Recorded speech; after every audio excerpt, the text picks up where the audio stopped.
You're probably going to like this. This is Brian McNett. He's lead shader artist from the Borderlands team at Gearbox. I'm on the Borderlands team right now. We're going to show you some technology that we're building within UE4 that will power the next Borderlands game. What you're going to see is not a video game, it's a technology demonstration.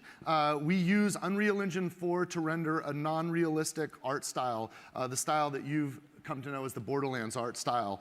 This is a very simple scene. Now, I want you to remember that the Borderlands art style is sort of represented by a confluence of techniques. Most of the Borderlands art style comes from the content itself, the form of the environment, silhouettes and movement of characters, the color and line work within the surfaces of objects. But there's some fundamental rendering technologies that contribute to the look that we are exploring for the next generation. Now, I think the technique that most of you probably attribute to Borderlands the most is the edge outlining.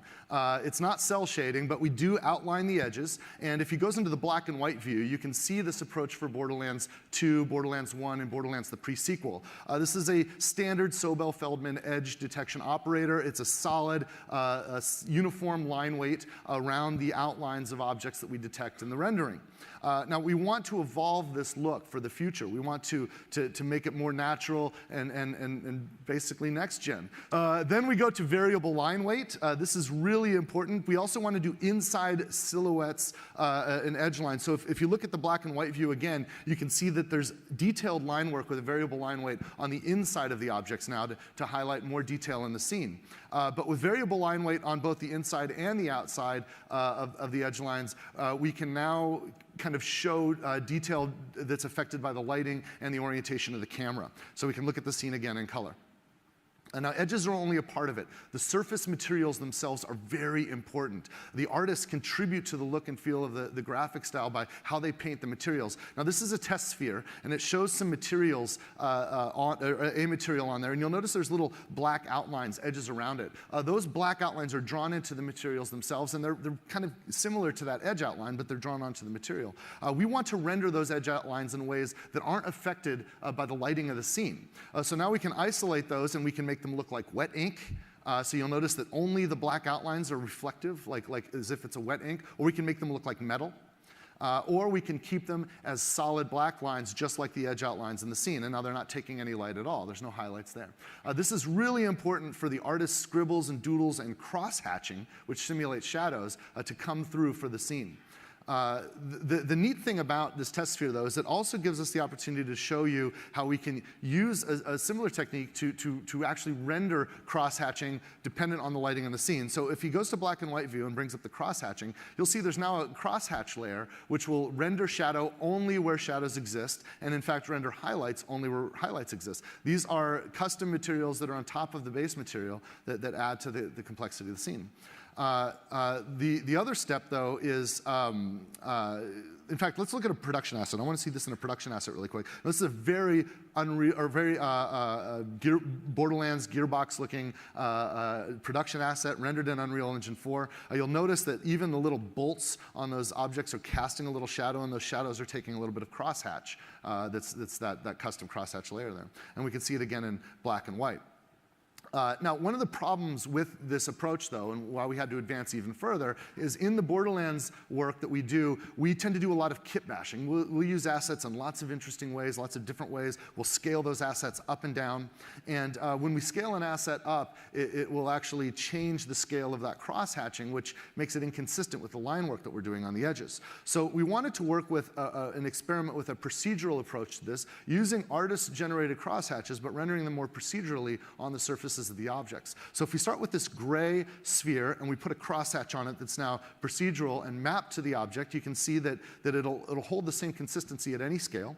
And in fact, we also want to show a highlight on this as well. So we can render a highlight on the other side. Now you notice that the transition between the highlight and the shadow is not perfectly uniform. We think that the artist's hand is really important in the style and feel of Borderlands. So you'll notice it almost looks like someone took like a spray paint can to start to spray paint that shadow on there. And the ink didn't perfectly fall on that surface as you'd expect from a software rendered solution.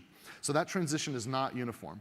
Now, I also want to point out that this has full interaction with PVR. So as he affects roughness, you'll notice that the reflections erode the inks. Or if he changes to a highly reflective metal surface, all of the inks take the shape of the objects that the metal's reflecting. This is really incredible technology, and this is only accessible to us with Unreal Engine 4 and the current and future hardware specifications that we're targeting with this technology. Now let's look at a more complex shape, a more complex form. This form right now is smooth, but we have a normal map for this form, and you'll notice that it looks like there's a gearbox icon that's sort of etched into the metal shape that you're seeing there. That is not a mesh, that's actually a normal map, and some of you are probably familiar with what these are, but you'll notice that the normal maps fully interact with all of the other technologies, the shading and the lighting. So if it goes into a black and white view, you can see that even the crosshatches and the highlights are affected by that normal map. That's pretty awesome stuff. So let's look at actually a production asset with this technology on it. So this is a real asset that will go into a future video game, and you can see that the interaction fully works, whether it's metal. We're looking at it in black and white. You can make out all of the fine details just from the shadows, the highlights, and the edge lines, but also it looks beautiful in full color. So this is the fully rendered object. Now let's go back to the original scene. Back at this original scene, you can notice that Brian can take control of the intensity and the range bias for crosshatches and highlights. If we add a character, yeah, you can see him affect that. This gives our artists a lot of flexibility, and it also allows the scene to simulate in real time as time of day changes, or as maybe conceivably we have different physics if we, for example, were to explore different planets. There might be different physics, and the sun and the moons might be in different positions than we're used to on Pandora. Now, if we add a character to the scene, it gets really interesting. This is a character that is a production asset, and you can see that the effect that the sunlight has on the inks. You'll also notice that there's an effect we call the ray of God, where the sunlight is sort of piercing through the gap between her arm and her body. And you'll notice that there's rays that come out from that. If he goes into the black and white view, you'll notice that those rays, the God rays, will actually erode the crosshatches in the environment, even the crosshatches that are rendered onto objects that are behind and far away from where the ray of God effect is being simulated. This is pretty awesome stuff, and helps create a more complex and plausible scene, even in the unrealistic art style of Borderlands that we're rendering with Unreal Engine 4. Let's take another step. There's a technique when we bring characters into the scene, when we bring soft bodies into the scene, and we bring not totally opaque bodies into the scene, called subsurface scattering. You see that tarp is made of cloth, and her body she's got skin, right? And if you've ever shown the light on your phone through your own hand, you can see that light will actually pass through surface. It's not always absorbed by the surfaces. I want you to forget about the fact that we've cleverly placed the camera here so that her shoulder pad is occluding her face. Don't worry about the character, worry about the technology right now.